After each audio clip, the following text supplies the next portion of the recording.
Scott and Howard have been incredible, and for energy, there's nobody like this man, and for the roads and highways, boy, you've done well, Sean, so we appreciate it, very much appreciate it. And if we could, well, let's see, we're starting a lot of executive orders, and some ambassadors have been approved, Yes, sir. and we're going to start that process right now. We're honored to have Gretchen Whitmer from Michigan, great state of Michigan, and she's really done an excellent job, and a very good person.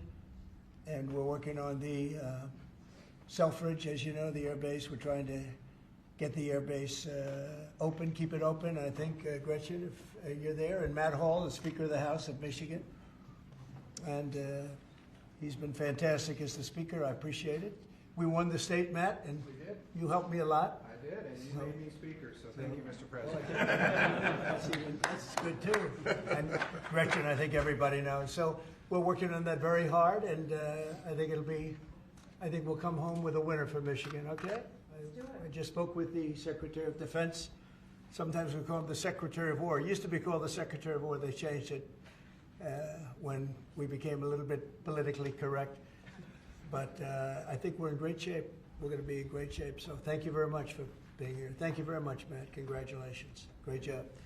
So we'll start with the first orders.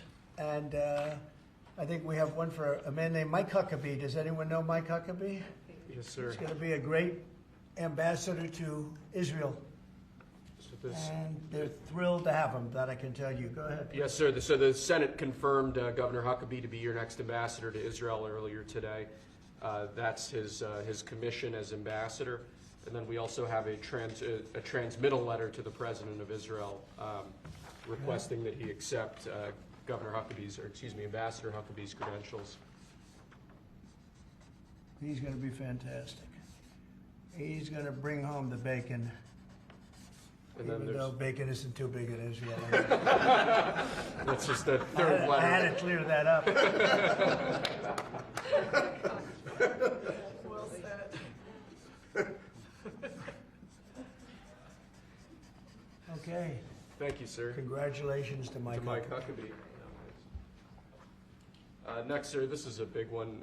As you've consistently identified, restoring our maritime dominance as a nation is very important. From shipbuilding to having a merchant marine that's capable of supporting American military efforts, really up and down the line, restoring maritime dominance has been a priority of this administration.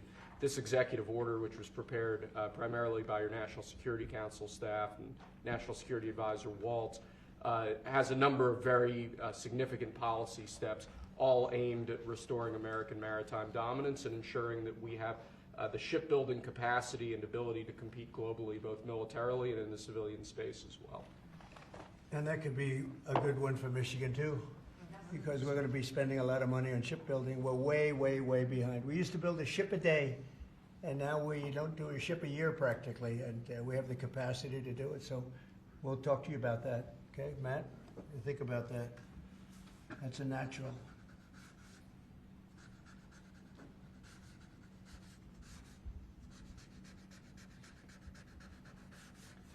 Okay, shipbuilding. That's a good one. Okay, thank you. Thank you, sir. The next executive order relates to defense procurement. Our current defense procurement process has been criticized by many folks on both sides of the aisle as being too slow to adapt to new and changing technologies, not delivering the sorts of weapons and systems that our warfighters need in order to compete on the battlefields of the future. So with this executive order, we're going to be modernizing the procurement structure the Department of Defense uses to allow it to more quickly adapt to changing circumstances around the world. And we're also going to be launching a review of existing procurement programs to ensure that we're getting value for the money and to ensure that we're getting the best possible systems in the field. And which are currently horrible. I tell you, they're horrible. That process is ridiculous, what they do. They get the highest price and not even good-looking equipment, and we're changing it. We're going to change it to the best. So this is very, very important.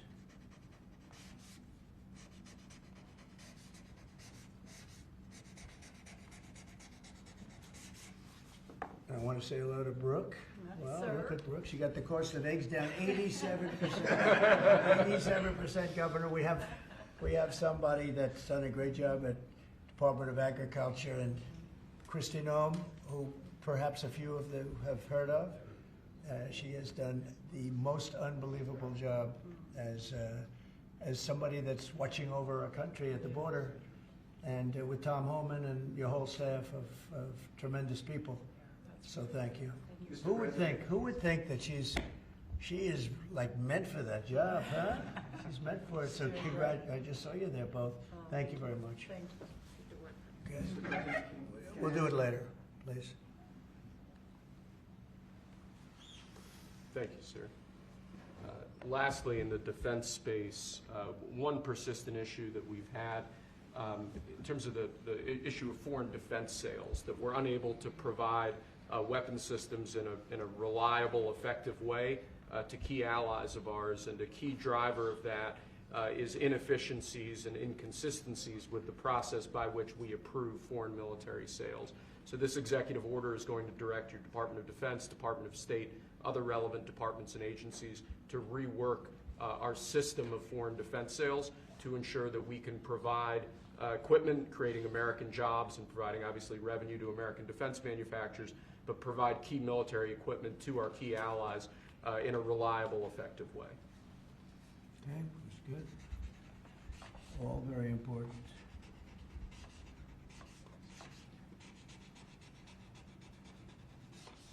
Okay?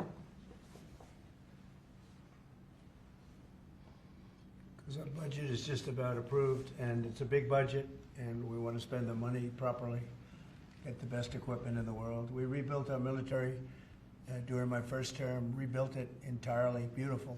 And then some was given away to Afghanistan so stupidly, the most embarrassing day in the history of our country, I think.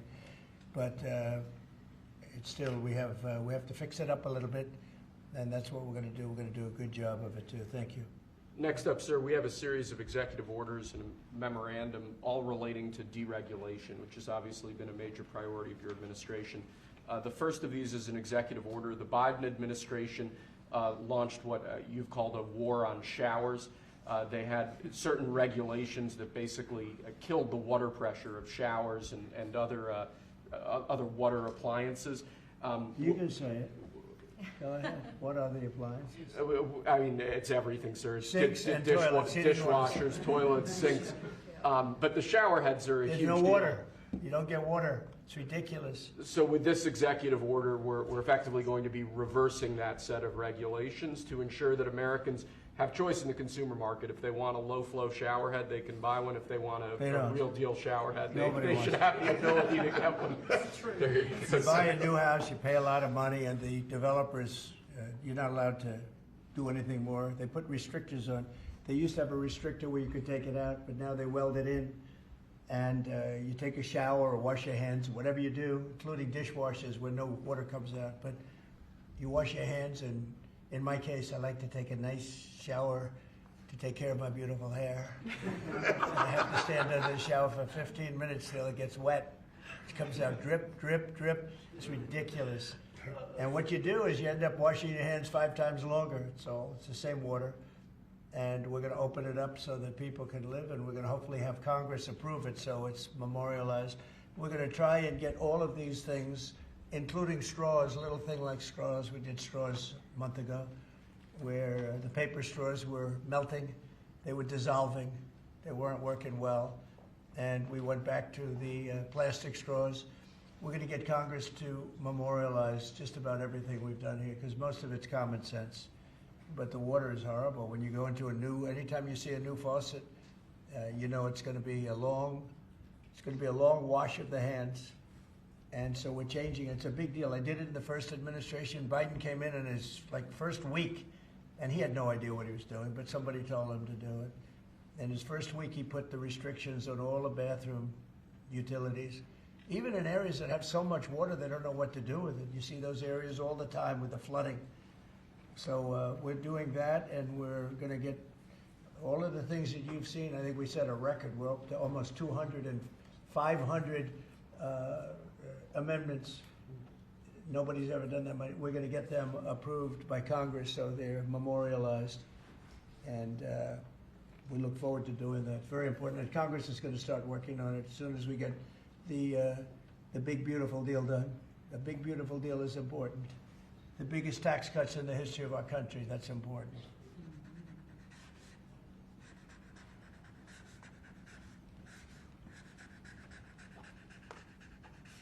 Okay.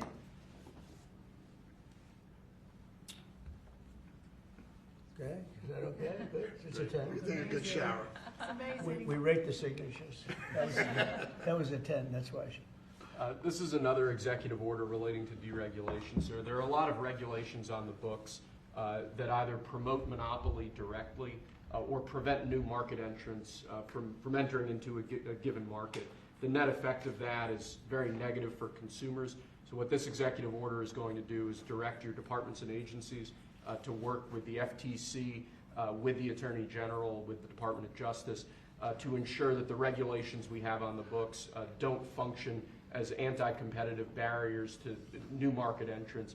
The net effect of all of that is going to hopefully be market forces that redound to the benefit of consumers and ordinary Americans as opposed to monopolistic businesses. I said yesterday, he was a great, great student at Harvard before it went bad. It's gone really bad. Now they're teaching their students mathematics, basic mathematics. Can you believe it? So what does that mean? They're allowing people in that can't add 2 and 2? What's going on at Harvard? I went to law school there, sir, and it was pretty liberal when I was there, but it's gone way off the deep end in recent I don't years. know if you read that. They're teaching them basic mathematics, people that got accepted to Harvard. How come they got accepted if they don't have mathematics? And we're holding back $8 billion. Can we believe? We give Harvard $8 billion. And we're holding back Columbia. We're holding back a lot of the schools because they were woke. And they've hurt a lot of people. Okay? Thank you. Thank you, sir. Okay? There are a large number of regulations on the books. These are regulations that are currently in effect that we believe blatantly violate the law, blatantly violate Supreme Court precedent that otherwise are just blatantly illegal. So what this presidential memorandum does basically just directs the heads of your departments and agencies to follow the law and to cease enforcing regulations that are blatantly illegal or unconstitutional. It's a big deal.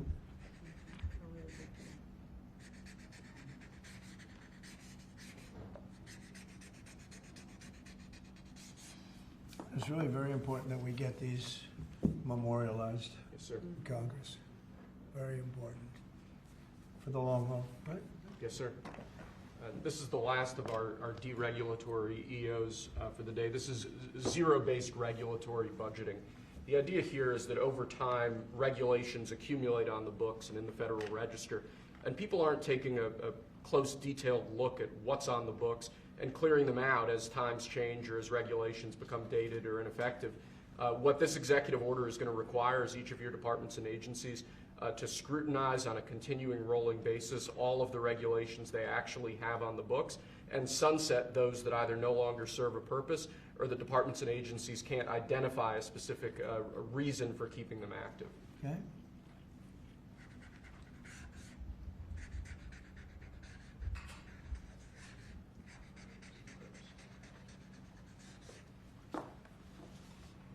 Okay.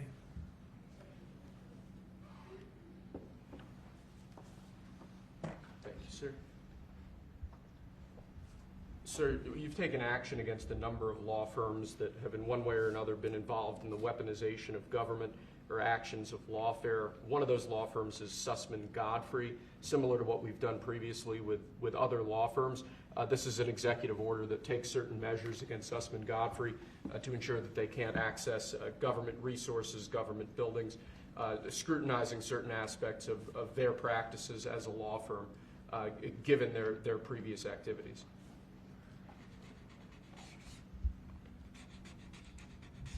And we've signed with many law firms, the ones that we thought were inappropriate, and they've all agreed to pay $100 let's say $1 million.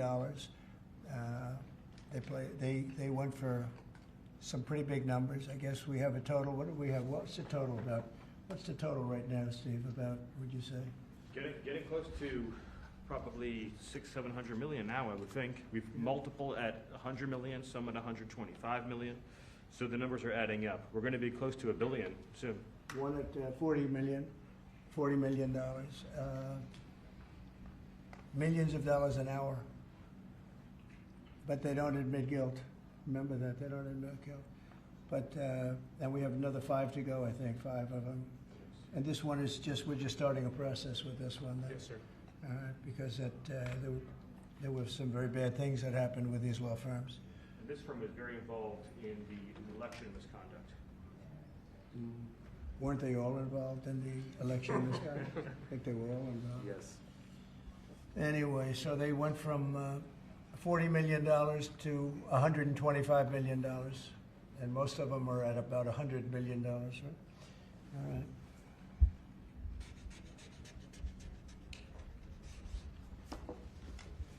Thank you. Thank you, sir. The next presidential memorandum we have for you relates to Miles Taylor. You may recall that Miles Taylor served in the Department of Homeland Security during your previous administration. In his capacity with the Department of Homeland Security, he leaked classified information. He wrote a book under the pseudonym Anonymous, making outrageous claims both about your administration and about others in it. What this presidential memorandum is going to do, one, it's going to strip any active clearance that he has in light of his past activities involving classified information.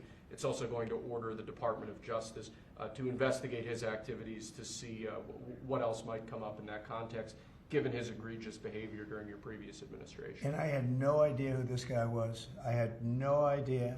I saw him on CNN, or one of them, I guess CNN, a lot. He'd be on all the time, saying that the president is I had no idea. It's like, you know, in this office you have a lot of young people, and they're here. I'll see him for 2 minutes, and I assume he was in the office, but I barely remember him. It was somebody that went out and wrote a book and said all sorts of terrible things that were all lies, and it was like he was this gentleman or that gentleman, like I dealt with him all the time. I had no idea who this guy. I said, who the hell is Miles Taylor? And he made a living on going on CNN talking about the president. And I think what he did, he wrote a book, Anonymous, said all sorts of lies, bad things. And I think it's like a traitor.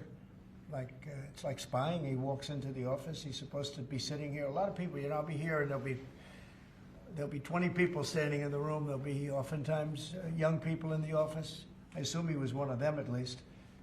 But I didn't know anything about him. And he wrote a book, Anonymous, and I always thought it was terrible. And now we have a chance to find out whether or not it was terrible. But it was a work of fiction. Got a lot of publicity. Got himself a nice job with CNN, or one of them. And I think we have to do something about it. You can't have that happen. If that happens to other presidents, it wouldn't be sustainable for other presidents. I seem to be able to sustain, but if that happened to other presidents, I mean, it's just unfair. And if it was a Democrat president, I'd say that's a terrible thing. A thing like that can happen. That's a terrible thing. And it's time to find out whether or not somebody can do that. Can they write a book about very confidential meetings, and, you know, because they happen to be one of a lot of people in a room, and they go out and write a book, and worse than that, call it anonymous, like it's a big deal, and everybody's saying, who is it, who is it, who is it? Then it was found out who he was a long time later, and he got a lot of publicity off that one. He's like a promoter. But we're going to find out whether or not somebody's allowed to do that. I think it's a very important case, and I think he's guilty of treason, if you want to know the truth. But we'll find out. And I assume we're recommending this to the Department of Justice. Yes, sir.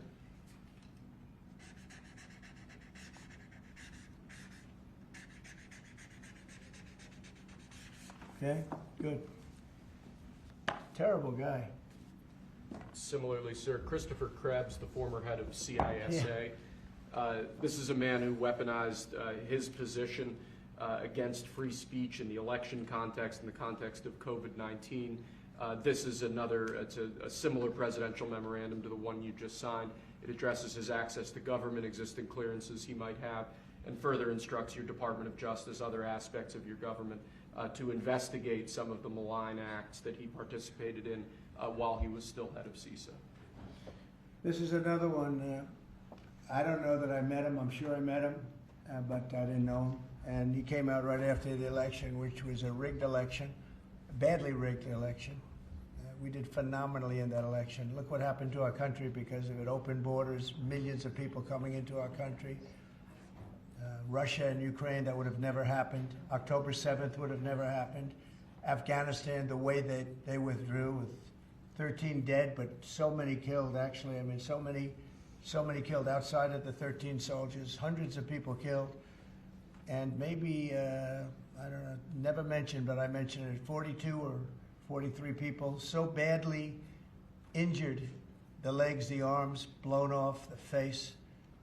And this is all because of an incompetent group of people that preceded us, and that would have never happened. And this guy Krebs was saying, oh, the election was great, it was great. Well, it's been proven that it was not only not great. When you look at all these lawyers and law firms that are signing, giving us hundreds of millions of dollars, it was proven by so many different ways in so many different forms, from the legislatures not approving to the 51 intelligence agents that worked from all of the different scamming operations. It was a very corrupt election. They used COVID to cheat. And we're going to find out about this guy too, because this guy's a wise guy. He said, we've been proved this is the most secure election in the history of our country. No, this was a disaster. And frankly, we should go to paper ballots, same-day voting, voter ID, and one other thing, you should get a little certificate that says you're a citizen of our country. You get a citizen piece of paper that says you're a citizen before you can vote. But you want voter ID and you want paper ballots, and you really want same-day voting. If you don't have same-day voting, they decide to change the air conditioner. Oh, we're fixing the air conditioner. Let's move all these boxes. We'll bring them back in a few days, and then they don't bring back those boxes. We got to have safe elections. We have to have borders. Ideally, we have to have a free press, which we don't have. We don't have a free press. We have a very dishonest press. This is an honor. We're going to find out whether or not he was right. This was a disgraceful election, and this guy sat back saying, well, I'm a member, or like he's a Republican or something, and almost right from the beginning. And he's tried to make the case that this election was a safe election. I think he said, this is the safest election we've ever had. And yet, every day you read in the papers about more and more fraud that's discovered. He's the fraud. He's a disgrace. So we'll find out whether or not it was a safe election. And if it wasn't, he's got a big price to pay. And he's a bad guy. Here's another one. I have no idea who he is. Krebs. I have no idea who he is. I'm sure he was in the room at some point, just like you're all in the room, but I have no idea who he was. So thank you very much. Those last two are very important, I think, for the country. Thank you, sir. And lastly, we just have 3 proclamations. These are the sorts of things that most presidents use an auto pen for. You obviously don't like using the auto pen much, if at all. The first of these is National Former Prisoner of War Recognition Day. This is one that you did in each of, I believe, each of the previous years of your previous administration, recognizes former prisoners of war. More generally, this proclamation is written to acknowledge the great steps you've made both in this administration and your previous administration on behalf of veterans, homeless veterans, others who've suffered in that way, and basically stating that it's a priority of your administration to ensure that veterans and homeless veterans are cared for properly. Good. And you know what? They ought to find out who was using that auto pen, because whoever that person was, he or she was like the President of the United States, and I'm against auto pens. I think auto pens are not a good thing, especially when you're talking about documents like we're signing today. If he can't sign, then he can't be president. It's pretty simple. Let's see whether or not he could sign. But I think that should be tested. I really think that should be tested. It's another one. And you may think about it, because how can a man that, did he really know that when they gave all false information on the council, I mean, the whole unselect committee of political lunatics, they destroyed all the information. You can't get any information. They went for like a year and a half, almost 2 years, screaming and ranting and raving. Democrats plus two worse than Democrats. You had Liz Cheney, and crying Adam Kinzinger. Crying Adam. Every time I looked at him, he was crying. The guy was a crier. But you can't do that. You just can't do that. So we're going to find out a lot. I think we're going to find out a lot. These last 3 or 4 have been they've been very, very interesting. We'll see what happens. Sir. But I don't think a president should be allowed to use an auto pen when they're signing very, important legislation. I think a president should sign it, not use an auto pen. And we're going to find out whether or not he knew what the hell he was doing. I'm sure at this point he'll say, I signed it. They'll tell him what to say. But to give pardons to people that destroyed all the information. If you destroyed information on a civil case, just a civil case, not a criminal case, a civil case, they put you in jail for that. And they found out that Pelosi was the one that was in charge of the security of the Capitol, and she knew all about it, and she admitted her guilt to her daughter, who was a movie documentary person. I'm sure her daughter's not too happy about that. I'm sure Crazy Nancy's not too happy. But we found out all the things, everything. And we go for the information. Sir, we've destroyed all of that information. If I haven't destroyed it, I wouldn't be sitting here right now. I guarantee you that. I'd be sitting someplace else. So I think it's something that we should really look at, because that's so important. The whole concept of an auto pen, because whoever's, auto pens are run by somebody. Whoever ran the auto pen was president of the United States. And I would be willing to bet that Biden didn't know, probably didn't know anything about any of it. Very dangerous, very dangerous. So you're going to check that out, right? Yes, please? sir. We're working on it right now, sir. This is just another proclamation, sir, declaring National Crime Victims' Rights Week. You've obviously made it a major priority of your administration to track down and at times deport criminals who have committed violence on our streets, who have victimized so many people. This is an annual proclamation that hopefully gets Americans to remember that when crimes occur, there are real victims, there are real people who are affected, and there are people who suffer as a result. Okay, it's very important. Thank you.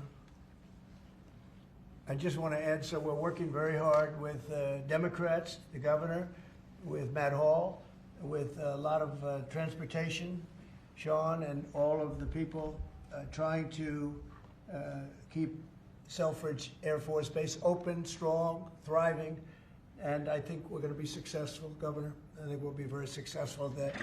We've gotten some good feedback from Pete Hegseth and Department of Defense, and they're talking about F-16s, they're talking about F-35s, et cetera. It's a great piece of property, it's a great location, and it's a great state. So I think we're going to come back with a very good answer. We're also working on a certain fish that's taken over a beautiful lake called Michigan, right? And that's a tough one. That's a tough one. It's very. Do you want to just talk about that? Sure, Mr. President. Yeah. First of all, I want to thank you for caring so much about Michigan. We've been working a long time. We couldn't get Joe Biden to do anything about either one of these issues, particularly Selfridge Air Force Base. It'll be critical to Michigan's economy and our security when you're able to deliver us another mission there. But on the Asian carp, for years, when Obama was there, we could never get anyone to do anything about this invasive species that's going to destroy our Great Lakes. You know how important recreational fishing and so much of that is to our state. Because of your work, we're hopeful that we'll get a solution there and we'll get that barrier built so we can protect our Great Lakes. So thank you, Mr. President. And they're very powerful fish. I mean, I see them, they jump out of the water. They jump at the fishermen. I mean, I've never seen anything like it. And has this gotten into any of the other lakes yet? Because you would think it would be pretty easy because they're all sort of connected. Hey, Governor? It's why we're working so hard to make sure that, we work with the Army Corps and erect a barrier so that the Asian carp can't Right. get into Lake Michigan. It'll devastate the ecosystem, the economy, tourism. Sure. And it's 20% of the world's fresh waters in the Great Lakes, Mr. President, which is why it's so important that, as a nation, we protect the We better pristine stop it waters. now. Yep. And, all of a sudden, I assume the lakes are all interconnected, right? Yeah. So at some point, they're going to be in the other lakes. And so we're going to work hard on that. I spoke with the Army Corps of Engineers, and they have a method. It's a pretty gruesome method, but it's a method. And I think they know what to do. So we're going to work on that very hard. And thank you, Governor, very much. Sort of a bipartisan thing when you get right down to it. Yep. It's a very expensive thing, actually. It costs a lot. I looked at the numbers. I said, well, but we have to save Lake Michigan because these fish, they eat everything in the way, including the other fish. They eat everything. Are people endangered by the fish? I don't. I think I mean, they're gonna eat all the fish there. We won't be able to fish anymore, and that's a big deal in Lake Michigan. There's a lot of fishing, recreation, so it's gonna be a problem there. But you're right, it's bipartisan, sir, but you're the one taking action on these issues. We couldn't get Biden to do it on Selfridge. This thing has been delayed for, 15 years where we were trying to do it. It started under Obama where we were trying to do it. He wouldn't do anything about it. So we appreciate you paying so much attention to this and taking action, Well, sir. I would, and the governor, in all fairness, called me about it. I had seen it, and she called me, and John James called me. And, we spoke with your office, and it's, I want to put that down. Really is bipartisan. It's great to see it, actually. It's great to see that, and that includes Selfridge too. And we're going to get it done, and we'll all stand there together and cut a ribbon. Okay? Gretchen, good. That's good. Thank you very much. It's, I'm glad you brought it up, and I'm glad you brought it up, Matt. Appreciate it. And I know you two get along pretty well, right? About 70% of the time. I think you do. All right, good. We'll have something to celebrate pretty soon. So pretty sure about that. Okay? Thank you, Gretchen, very much. Okay, do you have any questions? Mr. President, where does the TikTok deal stand, given what we've seen, the tariffs Well, to it's moving China? along, but obviously I would say right now China's not exactly thrilled about signing it. We have a deal with some very good people, some very rich companies that would do a great job with it, but we're going to have to wait to see what's going to happen with China. So, Mr. President, still on the table? no, it's on the table very much. I think China's going to want to do it, actually. Mr. President, Can you explain more of what you believe is the end game with China? Are you waiting for President Xi to blink? How do you think this is all going to be resolved? Look, for years we've been ripped off and taken advantage of by China and others, in all fairness, but by China, that's the big one. And it's just one of those things. We're making $2 billion a day right now, this country. $2 billion a day with tariffs. And they were making $2 billion a day.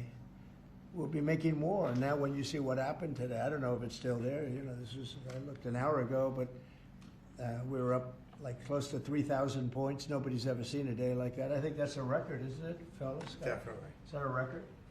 Who would have thought we were going to have a record like that after watching? But because the geniuses of the world, they get it. Our country is very strong. We were left a very, very weakened country, both economically, financially, because of all of the tariffs and all of the other companies just raiding us and ripping us off. And also at the border where 21 million people were allowed to come in. Many of those people were criminals. And but the people that do this for a living, some of them are very smart and some of them aren't smart at all. But these guys are very smart, and my group is very smart. My whole group is smart. And you've done so amazing on the border. I read the other day that there were 9 people and hundreds of thousands 2 years ago with Biden, and we had 9. We had it down to 9, and they were all let in for medical reasons. They were in bad shape. We let them in for medical reasons, not even for anything else. So you've been amazing.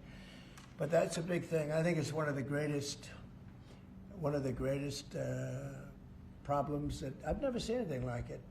open borders. The whole world was emptied out. Prisons from all over the world, from the Congo, in Africa, from Africa to Asia, a lot in South America, but it wasn't just South America. Prisons emptied out, and I said it outside with the drivers before, but El Salvador has been amazing, a job that the president's done. He's coming to see me next week, and we look forward to that, but that's really been amazing. Yes? Mr. President, the EU also announced increases in tariffs today.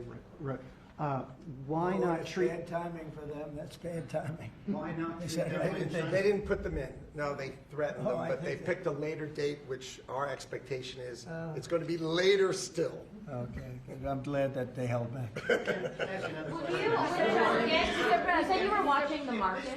If this was the strategy all along to bring them to the table, why did you instruct or advise, or maybe they did it on their own, some of your top aides to say this is not a negotiation, to hold the line, that they were going to hold the line, that you were not going to change Well, your a lot mind? of times it's not a negotiation until it is, and that happens. And, you know, I said outside that you have to have flexibility to do it right, and that's what we have.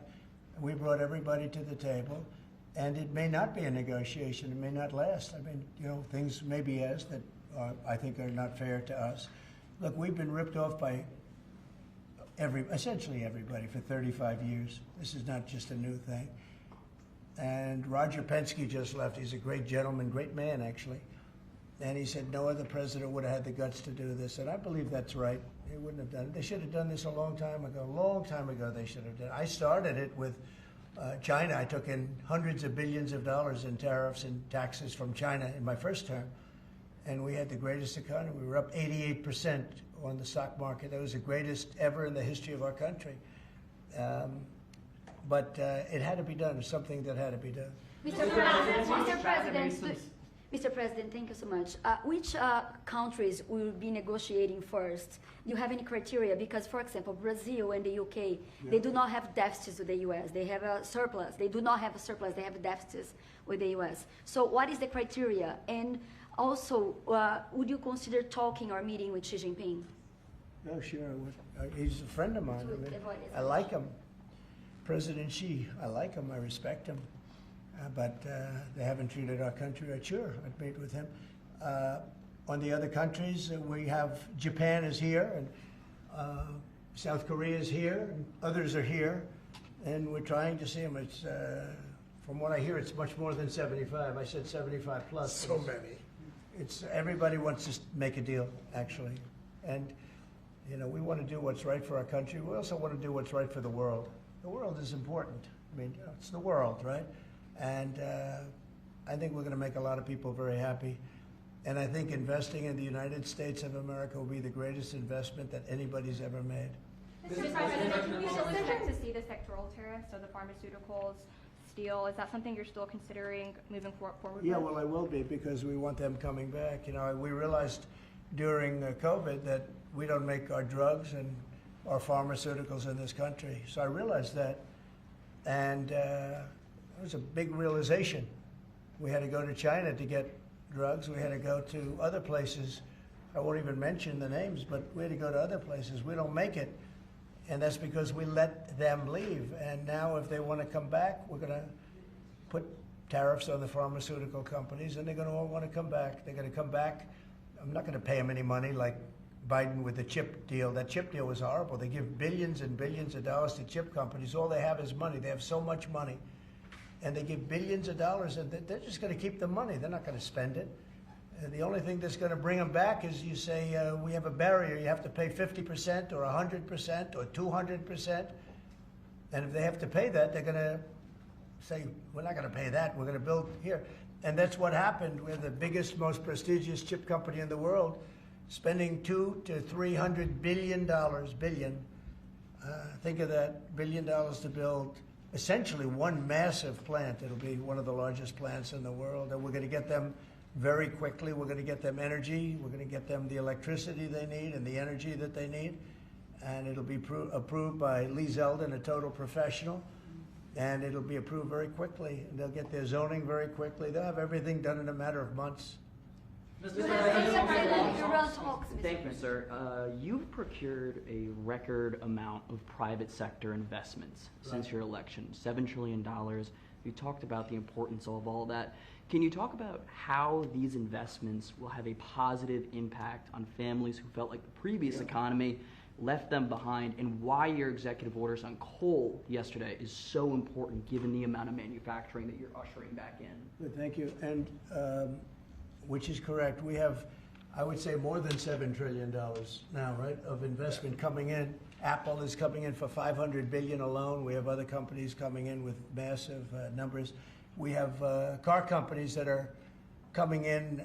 No, we've never seen anything like it. Maybe in the 1940s or 50s or something, but we've never seen anything like it. They had 3 plants canceled in Mexico. Not that we want to hurt Mexico, but we're for us.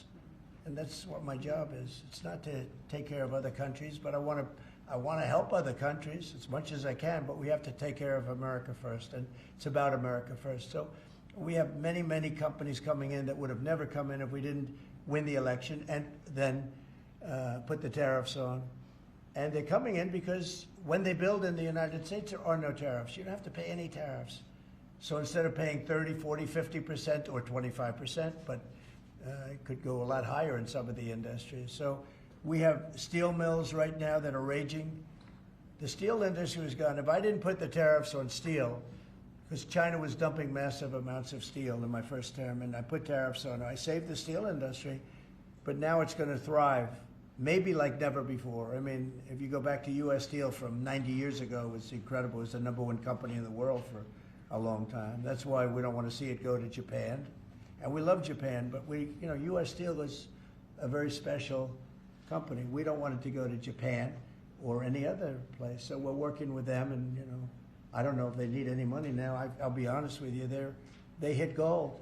They hit gold because if you look at it, they have such orders for steel now. It's incredible. What's going on in our country is incredible with respect to plants. So we lost 90,000 plants and factories from the beginning of NAFTA, the worst trade deal ever made in the history of this world, but certainly in the history of trade. There's never been a worse trade deal. We were able to cancel that. We had to get approval from Congress. It was like a disastrous curse because you had to go to Congress to get it terminated. You couldn't just terminate it because it was a bad deal.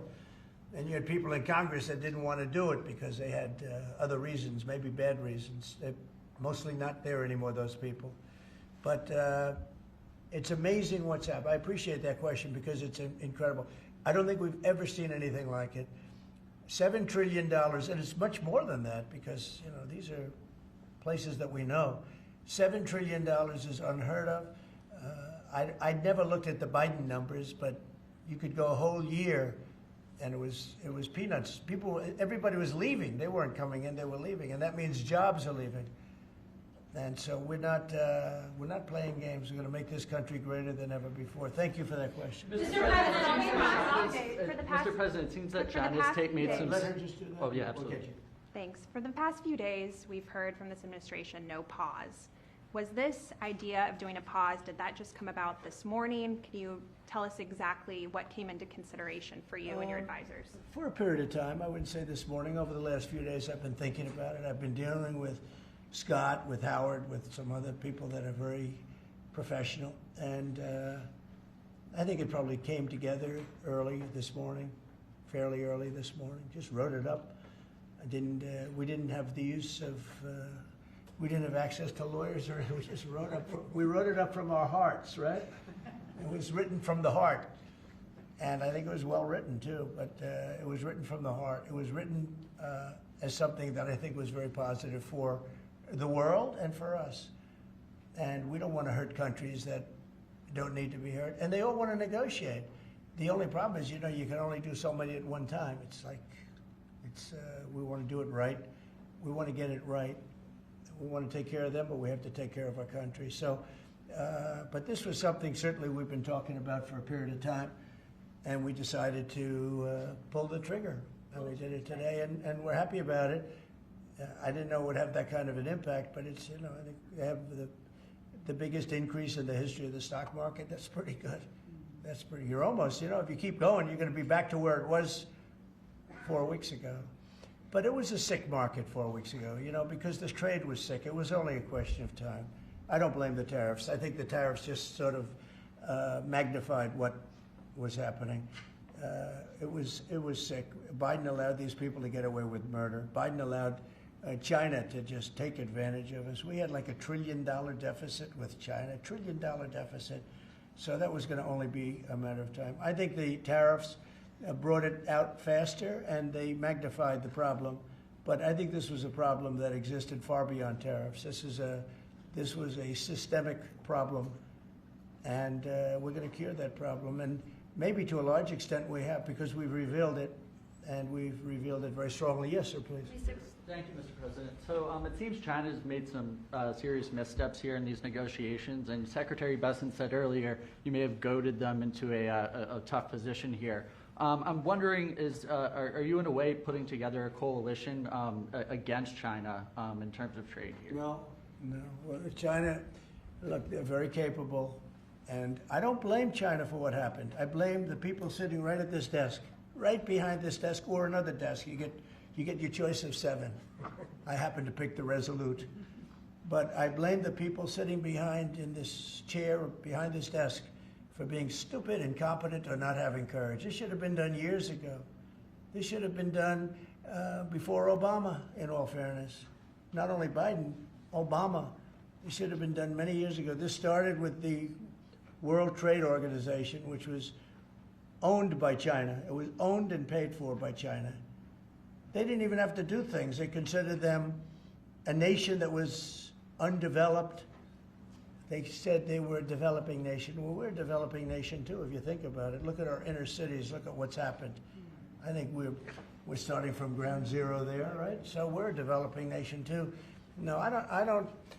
I know it's a lot of people take heat for saying it, but I blame the people sitting at this desk more than I blame China. If China can get away with what they got away with taking hundreds of billions and trillions of dollars right out of our pocket because our people here were stupid, they were stupid people. Maybe corrupt, I don't know. I don't know how you can be that stupid. How do you get to be president and you're stupid? But they certainly weren't courageous, and they allowed this to happen. And with Japan and with many other countries that took advantage of us. I mean, we had deficits with almost every country. I used to read these things. The first term I'd read them. I'd actually read the agreements. I'd say, how could anybody agree to this stuff? So certainly they were rough, and they were tough, and they were smart. And you can blame them, but I really blame the people that allowed them to do it, because if you could read first grade and you could read these agreements, you'd say, these are terrible deals. I actually used to say, who would allow deals like this to be made for our country? And maybe it's people that didn't care. Maybe it's people that weren't courageous. Maybe it's people that were corrupt. I don't know. But I blame those people more than I blame anybody else. Mr. President, you've been very specific in saying that you would like the EU to purchase U.S. energy. Is there something specific that you would like China to do? Well, you'll be hearing about that. Yeah, there are a lot of things I'd like China to do. Are there some examples? There are a lot of things that I want China to do, and I'll be telling China what that is. Not you, but I'll be telling China. Mr. President, on Iran, you said the other day that if they do not agree to a potential nuclear deal, that it would be very dangerous for them. What specifically Well, they did you can't mean? have a nuclear weapon. Did you mean military action, though, if they don't agree? Oh, if necessary? Absolutely, yeah. And you have a deadline for these Yeah, talks? I do. And You're talking about with Iran? Yes. Yeah, I They're do. saying it's not Do you have something debatable. definitive this weekend, or do you see this as the start of a process? It's a start. Do you have a timeline? We have a little time, but we don't have much time, Who is starting the because we're not going to let them have a nuclear weapon. Is Can't it let them have a going to nuclear be weapon. there, Mr. President? And we're going to let them thrive. I want them to thrive. I want Iran to be great. The only thing they can't have is a nuclear weapon. They understand that. The people are so incredible in Iran, and they're so smart. They're very smart people. But they're in a rough situation, rough regime. But they understand, and the leaders understand. And I'm not asking for much. They can't have a nuclear weapon, and I've said that. And I was a little bit surprised because when the election was rigged, I figured they'd get the weapon because with me they were broke. They were broke. They had no money because of the sanctions. Nobody could buy oil. We did that to Venezuela just recently. And we'll do it to other countries if we have to. I want to see Russia and Ukraine make a deal. They got to make a deal. When schools get blown up and bad things happen, like I'm hearing about, it's no good. I hope we're going to make a deal with Russia and Ukraine. But with Iran, yeah, if it requires military, we're going to have military. Israel will obviously be very much involved in that. He'll be the leader of that. But nobody leads us. We do what we want to do. When would the clock run out on the talks? Before Say- you might, when would the talks need to conclude before you might do military? I can't really be specific, but you know, when you start talks, you know if they're going along well or not. And I would say the conclusion would be when I think they're not going along well. So that's just a feeling. Mr. President, on the subject of U.S. troops stationed in Europe, do you have any plans to reduce the number of U.S. troops in Europe or in other NATO countries? Well, good. I mean, it depends. We pay for military over in Europe. You know, we don't get reimbursed by much. South Korea too. So it'll be one of the things we discuss. That's unrelated to trade, but I think we'll make it part of it because it makes sense. Be nice to wrap it all up in one package for each country. You know, it's nice and clean, and we have plenty of law firms. These are great law firms that we signed with, the best. And I think part of the way I'll spend some of the money that we're getting from the law firms, you know, in terms of their legal time, will be, if we can do it, I think we can do it, using these great law firms to represent us with regard to the many, many countries that we'll be dealing with. We'll have good lawyers representing us, but we want to have good lawyers, and these are the best, considered the best lawyers in the world, right? I mean, considered the best in the world. I don't know. They just went off a little bit. Mr. President, two questions. On Iran, do you have an update on who will be participating or conducting these conversations? Will Witkoff be there on Saturday for these direct talks? And on China, some economists are saying that right now is technically embargo on China with 125% tariffs. Are you concerned of escalation beyond the trade war with China? No, I'm not concerned. I think President Xi is a very smart guy, and I think we'll end up making a very good deal for both. But, you know, we've been treated so badly for so many years. Again, we allowed that to happen. We've been treated so badly for so many years. But no, I don't expect that. I think President Xi is one of the very smart people of the world, and I don't think he'd allow that to happen. And we're very powerful. This country's very powerful. Let me tell you, it's far more powerful than people understand. We have weaponry that nobody has any idea what it is, and it is the most powerful weapons in the world that we have. More powerful than anybody even, not even close. So nobody's going to do that, but I think that if that's what you're referring to, maybe it's not. But just in terms of basic escalation, which is what you said, no, I think that President Xi is a man who knows exactly what has to be done. He's a very smart man. He loves his country. I know that for a fact. I know him very well. And I think he's going to want to get to a deal. I think that's going to happen. We'll get a phone call at some point, and it'll be off to the races. It'll be a great thing for them. It'll be a great thing for us. It's going to be a great thing for the world and for humanity.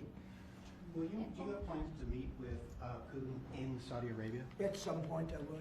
At some point. In Saudi We'll have to Arabia? see. I mean, we have to get there right now. You know, we got to get there. In the meantime, they're losing 2,500 on average young people every single week. Think of that. 2,500 people a week. It's not even conceivable. We got to get there fast. Do you think Say a couple of more. Yes. Do you have to increase tariffs on China even more before they come to the table or give you a phone I call? can't imagine it. No, I can't imagine. I don't think so. I don't think I'll have to do it. I don't think we'll have to do it more. We calculated it very carefully. By the way, you know, when you hear 100, a lot of people charge much more than that. Canada charges much more than that to our farmers, our dairy farmers. Many people charge much more than 100 or 125 in this case. But I don't, you know, it's still a significant number. I don't see that again.